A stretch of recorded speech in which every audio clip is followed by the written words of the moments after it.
Welcome to the Drive Network, another banger Tuesday with your boy Big Bucks. The Drive Network is a podcast that's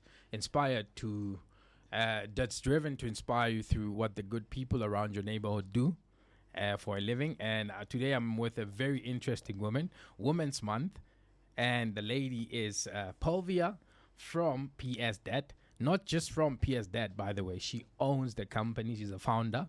How are you? Welcome to the Drive Network Bogart Radio series. Thank you so much for having me. The studio is so beautiful. I'm so glad to be here. Thank you. We try, man. We try. You can also shop around. We get all the types of clothing, or if we can call it fashion. So you feel free to look around, shop around if you can. But yeah, no, thank you so much for making time.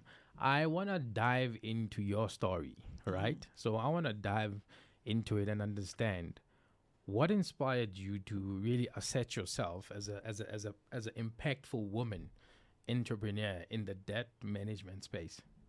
Sure. It's a very long story, but I'm going to try to make it short. So take your time. So how I got into this industry, I was working for another company. I was doing sales. I was a sales consultant there at that time it was one of the biggest debt review companies.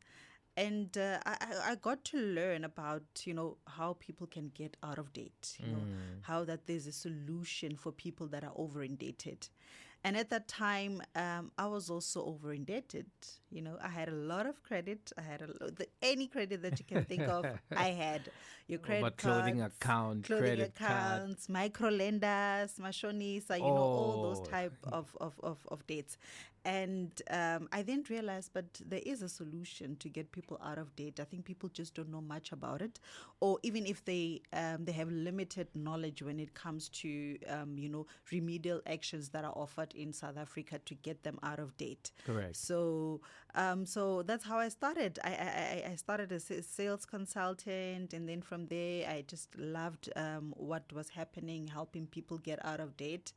And long story short, our company decided to open a branch in Pretoria. Yeah. And then I decided to come this side. I think about a year later, then they decided to close the Pretoria office. And before then, just before they decided to close the Pretoria office, they identified a few individuals in the company that were doing well.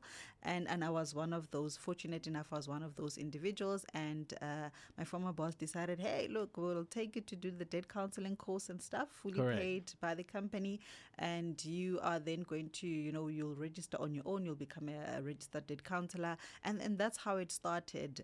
And so after I did the course, I couldn't register then because I still had a lot of dates, right? Yeah. So I had to clear my dates first. So practice on your own. Yes. So I had to clear my dates first, and before I could register as a debt counselor. And eventually I did. I think after 1 year of commitment to paying all my debts up, I then decided to, register as a debt counselor. However, I was still practicing under that company. Correct. So when they decided to close the Pretoria office, I then decided, look, let me give this a try.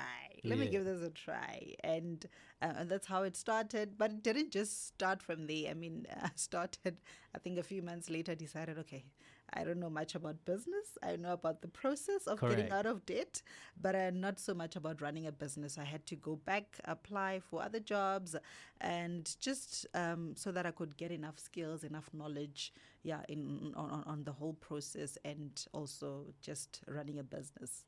Great, man. And I think if I hear you correctly, for you to be in this business, you need to first clear your debt. Yes. Oh, wow. So that's a qualification criteria. Yeah, it is because, you have to register with the National Credit Regulator, of which they do a check to see that are you eligible to advise people on debts? Are you managing your debts? Are you able to, pay up your debts and so forth? Are you not over indebted yourself? Not to say that they want someone who does not have debts at all. Correct. They just want you to be in a position Healthy where debt. you are able to manage that debt. Even when the unforeseen happens, you still need to be in a position to make sure that you manage your debts on a monthly basis. Awesome. And I just want to understand, Why were you compelled to assist people with their credit scores? Is it anything to do with your background? Why? Um, Not really. When I got into the industry, for me, it was just another job that I needed the job to pay for my fees. Yeah. And that was just the bottom line. And for your Go debts. work, yes. So it was more of just getting a job and, paying for my fees to further my studies. And that was just about it until I realized that, okay, but this process is helping a lot of people. I mean, at that time, we used to have, on a monthly basis, you'll have 100 clients that are coming in to say that we need help. Correct. And I was like, okay, so this is working. So the more research I did on the process, on the debt counseling or debt review process, I then got to realize that a lot of people are over indebted. Yeah. And a lot of people are reaching out. However, there's misconception with regards to how the process works, Okay. and so forth. Then I was like, okay, so this is actually quite a good process that can get people out of debt. Also, when they're able to keep their assets. Correct. Because some other remedial actions require you to sell your assets to get out of debt. So now this one was a rather special compared to the other remedial actions that we did. Yeah. So for me, because I'm thinking now, Women's Month, I cannot shy away from that. Yeah.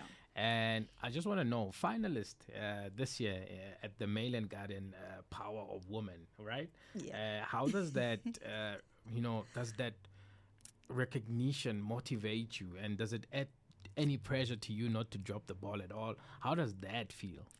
It to be honest, it inspires me to be recognized, because sometimes as an entrepreneur, you think that you're not doing enough. There are times where I'm hard on myself only because there's certain things that I want to achieve, and you somehow get clouded up by everything that's happening, what you want to achieve, and my way I want to be, that you kind of overlook the things that you have done, the good things that you have done, and Correct. the achievements that you have done.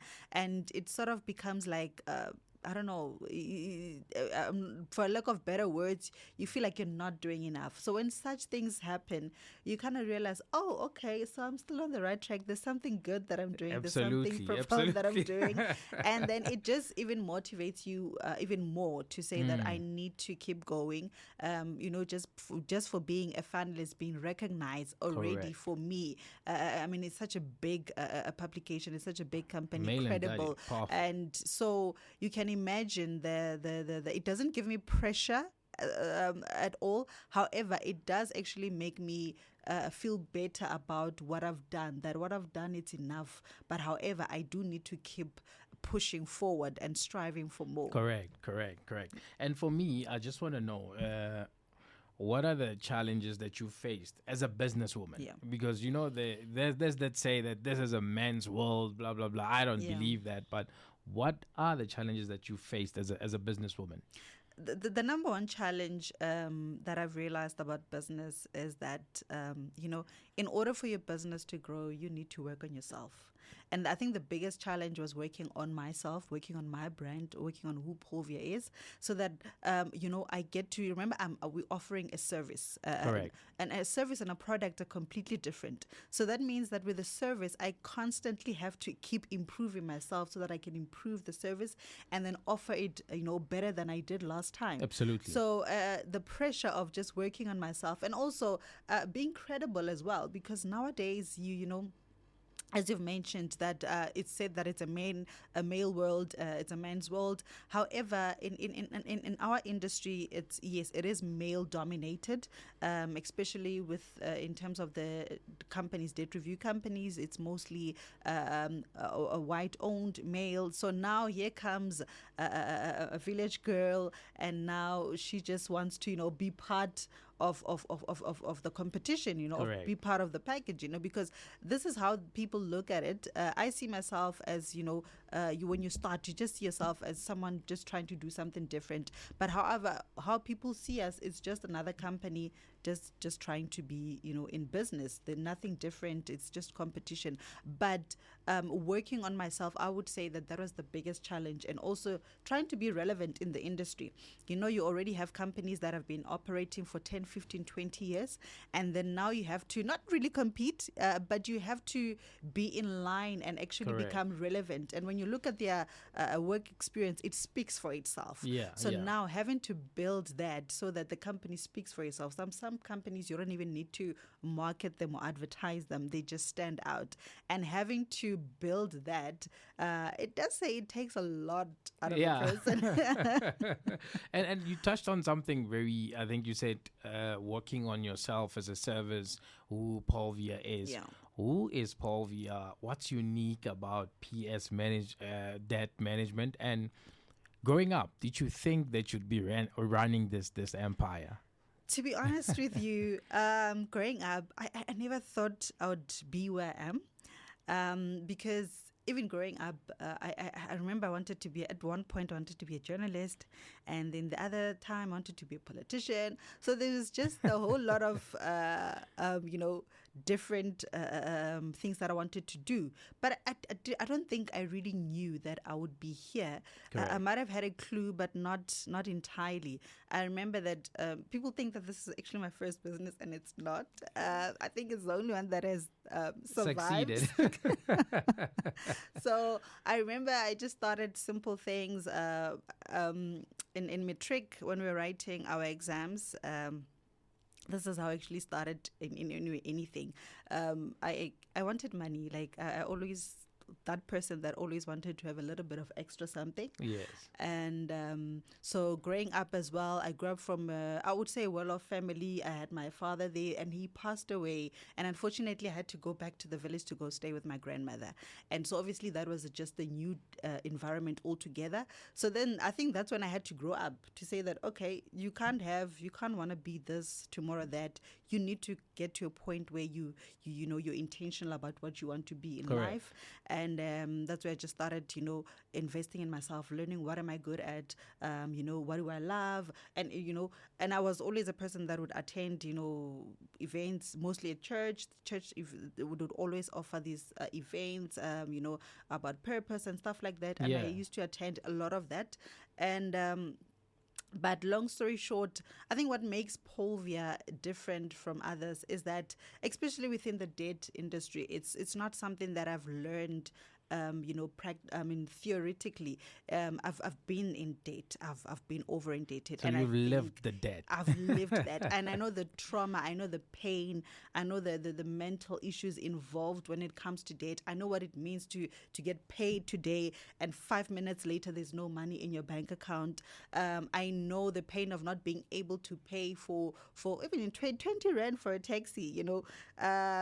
I know the pain of that, and I think what makes it a lot more easier for me is that there's already sympathy when clients come to me to say that, look, I need help. I'm like, oh, don't worry, we've got this. We'll find a way around this, and we'll make sure that you get out of debt. And I think that's what sympathy and and compassion. Compassion is one of our values at PS Debt Management. So I think having that, it makes it a lot different, because with other companies, they're grown companies, you're just part of the numbers, but with us we try to have a relationship beyond just assisting you with your dates. We just check up on you, find out how are you doing, how's your family, and I think just that compassion touch, it makes it makes us different from other companies.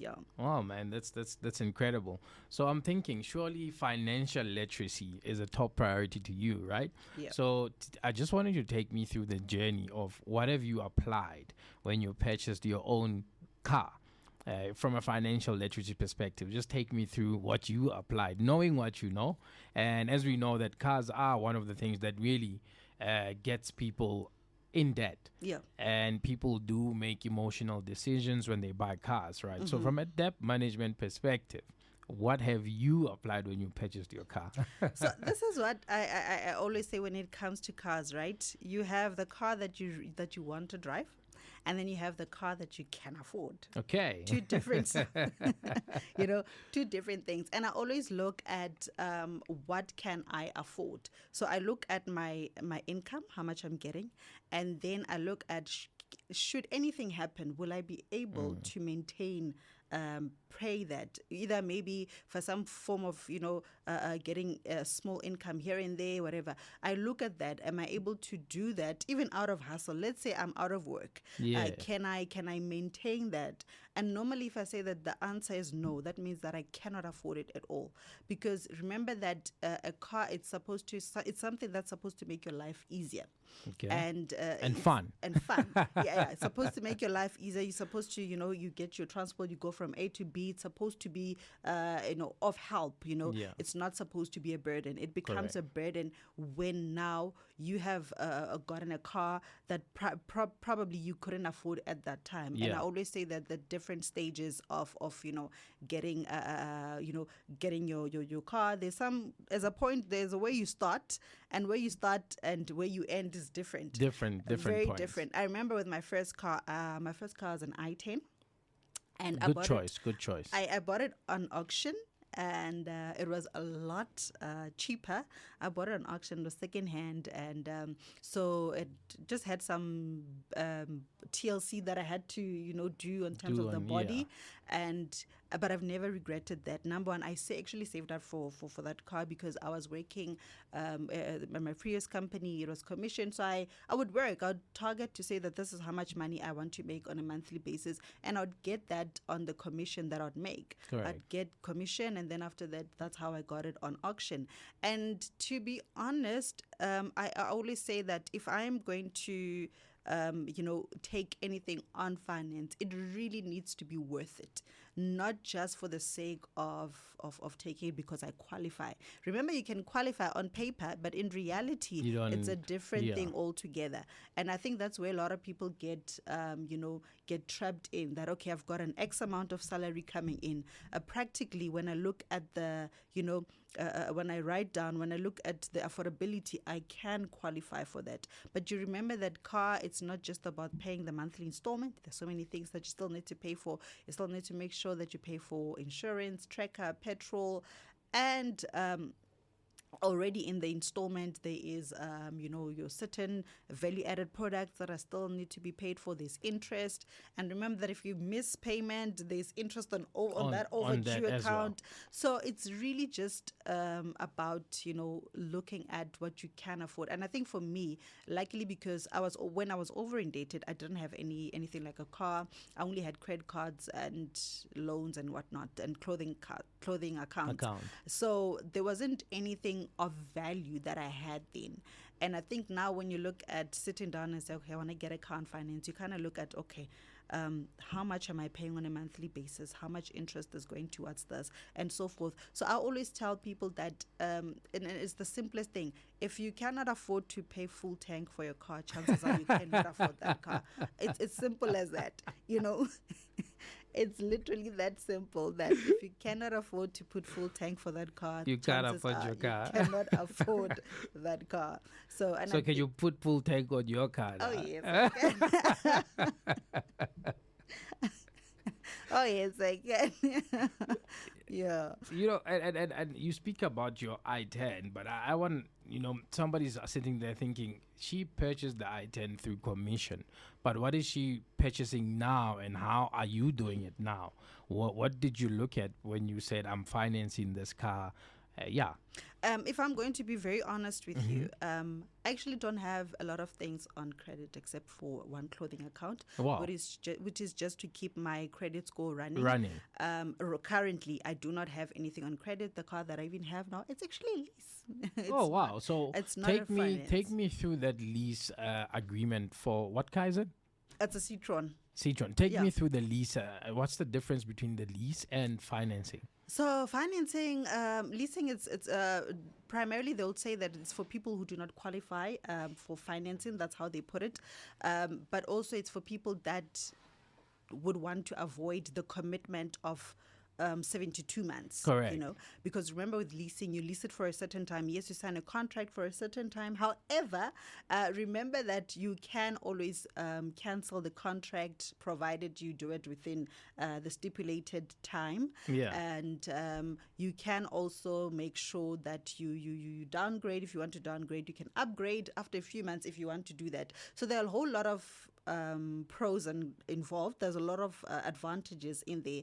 However, the disadvantage is that probably you'll have to pay up a large deposit upfront, and but I think that's one of the only thing. The only thing. And if there's no such thing as a reposition. If you can't afford to pay, you just take it back. Take it back. It doesn't affect your name. It doesn't affect your your credit report and so forth. But the installment is higher than what you would get under a finance agreement. Under finance agreement. So the lease one, it's actually a lot higher than under the finance. But the reason why it's higher, remember, it's a rental, right? Yeah. So if there's damage on the car, they're supposed to do. They fix it themselves. You're not liable for that. It takes a bit long. Okay. Takes so long to get it fixed, but they eventually, get it fixed and so forth, depending on what kind of problem it is. But obviously there's still insurance that you're paying for and so forth. There's still excess that still needs to be paid. So everything is still the same. The only difference is that this is not a finance. It's not under your name. However, if you do get a ticket fine, it's still for you. But you can walk away from it. You can walk away, there is no commitment or attachment. Correct. So anytime you can actually just decide that, look, this is not working for me, and then you can go do what you feel would work better for you. So for me, reason why I opt for that is because I'm a debt counselor. Remember that every year we are checked as debt counselors. We need to renew our license. So running a business, and understanding that a business, sometimes it doesn't do so well. Correct. Sometimes it's low. Sometimes there's not even enough income, then you have to come up with a plan. If I had a lot of dates, I probably wouldn't be where I am now, because chances I would have at some point lost my license. Yes. And so you look at that. The bigger goal is to actually get to a point where the business runs itself. You are able to, it can pay itself. Correct. Without me having to put in so much effort. Then that's when I can go for that car. Okay, and now let's say you're going for that car. What are the cars that are on your bucket list, that you would just want to buy or just drive? What are those cars? Look, I not thinking about the money this time. Not thinking about the money. If I'm not thinking about the money, I'll probably say Maserati. So for me, again, let me just go back to your point.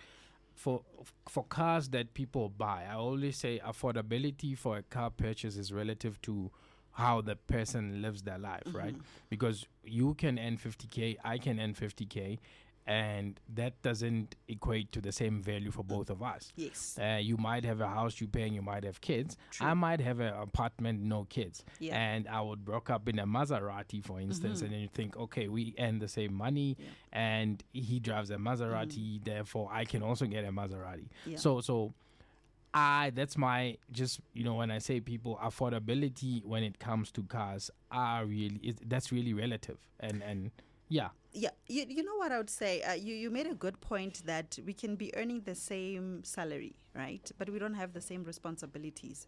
And I think it's just about you not cheating yourself, because I always say that nobody knows your pocket better than you. Correct. So you know what you can and cannot afford. That is the truth. That's what we know. You know that I cannot afford this, but I can afford that. But I think also the pressure of, look, I've studied so hard. I've been to school. Now it's time to reward myself. And we make impulsive decisions while it's still early. Even I remember one of the people that applied for debt review. It was a young doctor who just got a great job. He just graduated as a doctor, and the salary was really good. And then he's like, okay, let me get the fastest car there is. But not looking at the other things that are involved. It was good because he could afford it when they look at the assessment on paper. Yeah, he could afford it, but now look at having to take care of, you forget that there is a black tax. If you have, I have to take back money home, I have to assist here and there, and then you have children, and before you know it, now the responsibilities are a lot, and now that car starts to become a burden. So it's really just about not making impulsive choices at an early stage. And then you get some that get a great job, but look at what happened with Correct. COVID. People then unpredictable. Either hours were cut, some were retrenched. So now you are in a position where you thought perhaps I bought that car a bit too early. Had I maybe waited 2-3 more months, then it would have been a different story. And you get people that get a job now, a few months later, after getting that car, they don't have a job anymore. Oh, yeah. And these are things that you can't plan for because they're unforeseen. But this is where you look at the choice of car. Can I really afford this? There are some cars that even if you're not working, you can just hustle here and there and you'll be able to pay it up. But there are some I'd that like to know which cars are those. But Yeah. tell me, how important is it to maintain like a positive credit score when you're considering things like buying a car or a house? How important is that? I mean, it's good to check your credit score, and I always advise people to constantly check their credit score. There are certain websites or apps that you can use on a monthly basis. It's free of charge. You can check your credit score, and the good thing about checking your credit score is that it gives you how do I put it? You are one step ahead as Yeah. opposed to somebody who's not checking at all, because now you know what you can qualify for, especially if you've been tracking it for months. Correct. And you like, for now, I'm planning on buying a house. So obviously that means I need to check certain steps. I Constantly. need to check my credit score. I need to make sure that when you get a credit card, remember, if you max it, that's also a disadvantage, because you're not Yes. supposed to use 50% of that Credit. that credit. Even if it's a clothing account and they've given you just a buying power of 1,000 rand and you max it all at once, those things does affect you. However, you can maintain them just so long as you always pay on time. And I think this is the most important thing, paying on time. Yeah. And a lot of people, sometimes you may find that they'll say, well, it's just 1 month, especially if the date is low or the installment is low. They'll say, no, but it's 1 month. I can pay it next month. Even double, I can still afford it. Before you know it, you can be in a trap where you are 4 or 5 months behind. Because sometimes some amounts you feel like, okay, this is little. I think that's how I got into dates at first, because I looked at the amount, I'm like, but even this installment is too low. Even in 2 months, I can still pay it up. And always make sure that do not avoid debit orders. I think as much as it's not pleasant, but I always say that structure your payments in such a way that you've got a debit order running through, or if it's not a debit order, it's a stop order, whatever it is. Because now sometimes trying to pay certain things, EFT cash, a lot can happen. Correct. A lot can happen. I have people that change, that come to us, change bank accounts, and then they'll say, no, but I'll carry on paying my vehicle finance. I'll do an EFT every month. There's 1 month where you don't know what happened. For some weird reason, 1,000 rand is less. But with a debit order, you know that it's secure, it's safe. As soon as the salary comes in, It goes out. It goes out. So that actually works a lot better than having to pay, paying it yourself and doing multiple payments here and there. Sometimes you forget, yeah. I just want to, for some reason in my head is, how do you help someone who comes to you and says, look, I've maxed out my credit card. I've got debts. How do I get out of debts? Because for me, I don't have additional money. Yeah. So because I think there's a situation, a lot of people where they have cars where they really can't service the debt anymore, and they want to sell these cars. Most of the time, people sell these cars and they have a shortfall and they continue servicing the shortfall. I think if people don't know that, you can call the bank and say, guys, look, I owe 400,000. I've got 350 for the car. Let's finance the 50K. And maybe you lose your car in this instance and you finance the 50K. Some people will go and downgrade a car and then get a cheaper car, maybe that goes for about 150,000. But the shortfall, then they load it. It becomes a 150 car, but you're driving it for 200K because you've loaded. So I'm just thinking, how do you help a person who say, I've maxed my credit card, man, I don't have additional money? So what we do with debt counseling is that, as I mentioned, that it's a formal and legal process. And so what happens is that we negotiate with credit providers to say that, Paulvia can no longer afford the contractual agreement for whatever reason. So now we come and negotiate for a lower installment and a lower interest rate. Remember, the interest rate is not really compulsory to lower. Correct. But we just try where we can to lower the interest rate as well. But the primary thing is to lower the installment. And then now we prove beyond reasonable doubt that you can no longer pay the contractual agreement. And then now we propose a new payment term, right? So now when we propose a new payment term, again, there still need to be some guidelines and rules, especially because you cannot service a vehicle the same way that you service a credit card. Correct. So there are certain rules that we still need to, consider, certain guidelines that we still need to follow. So then we go to the bank and say that, look, he cannot afford to pay the full installment. How about we reduce the installment to this much, and then we reduce the interest rate? However, we increase the term. The term, yes. Right? And then they will come back and say, look, we agree with it. This is what can be done. The client can pay this amount, and then over a certain period of time. So once the credit provider and the debt counsel have agreed, we then now need to go to court to make sure that, the agreement is now legal, because we still need to make sure that, because we need to, especially if in any case, we need to go to court. But another reason why we still need to go to court is to safeguard the assets. Let's say the person has got a car or a house, we need to make sure that they are legally protected. That's where we need to go to court and obtain a court order. So yeah, that's pretty much what we do. And I'm a numbers guy. I want to come in there. So I pay 10 rand for my car. Mm-hmm. I no longer can pay my 10 rand. Yeah. And you go and negotiate and say, okay, fine. Out of the 10 rand, he can probably now pay. Let's say you get an agreement to pay 5 rand. Mm-hmm. Now, is my 5 rand now 6 rand because your 1 rand is there? No. Okay. No, it doesn't work like that. Okay. And let me just say, with a car and a house, we've got certain rules that we need to follow. Correct. If the client is paying currently 100% of the full installment, right? There's a certain amount that we cannot exceed. The bank is still liable to get 75%. Okay. So we always push that the reduction is within up to a maximum of 25. Maximum, yes. So it can be less, it can be 25 max, but the bank cannot get less than that 75%. Yeah. Unless if it's an old car and you're just left with a balloon payment, you may find that some people come to us with the balloon payment, where the balloon payment is like 300 and something thousand. Then that's a different story altogether. Then we can negotiate for even lower than the 75%. Yeah. But we must always keep the car repayments capped at 75%. And then sometimes creditors demand more.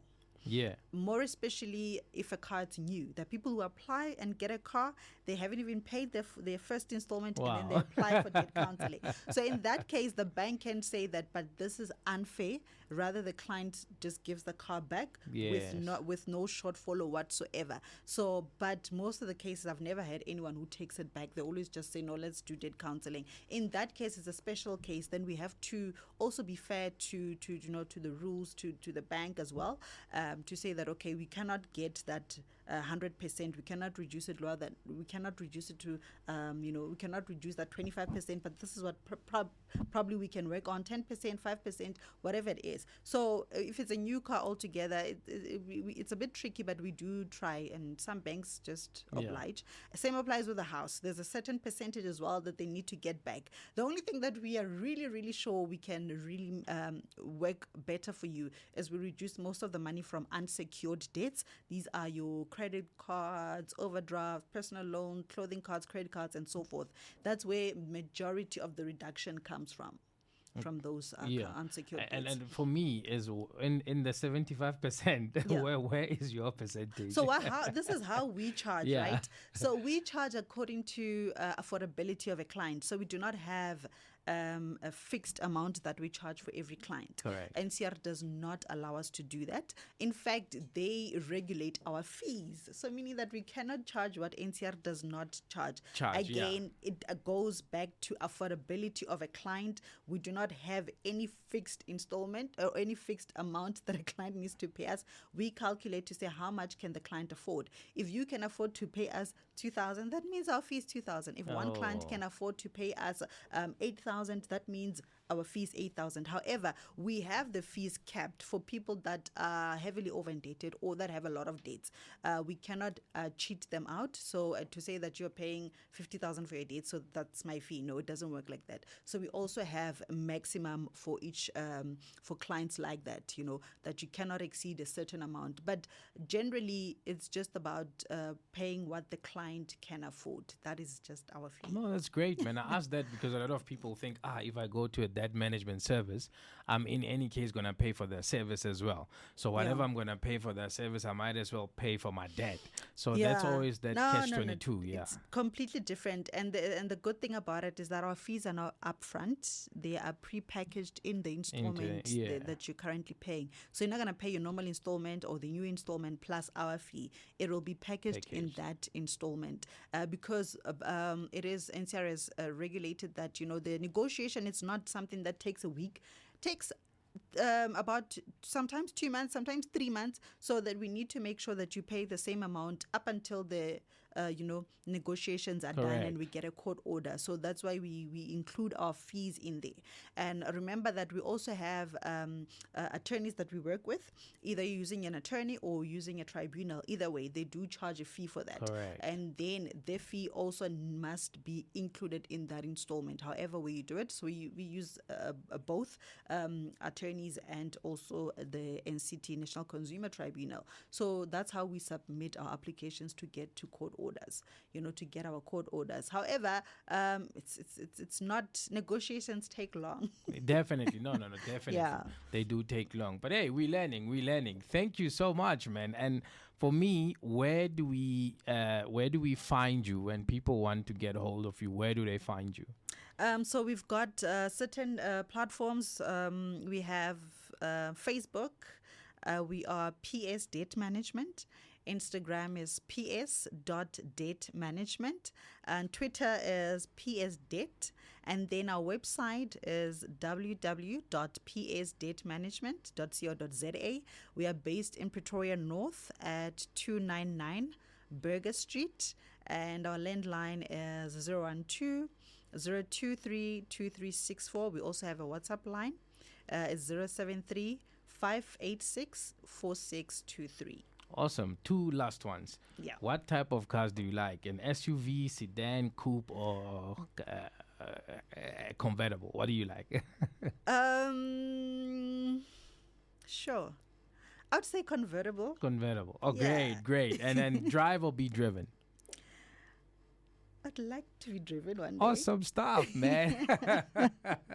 Thank you so much for coming through. It's been amazing. I've learned so much. And for you that's been listening or that will be watching, thank you so much for joining us for another incredible episode of the Drive Network at Burger Series. We will see you soon. Peace. We out. Your boy, Big Bucks. This is Bogart Man Radio.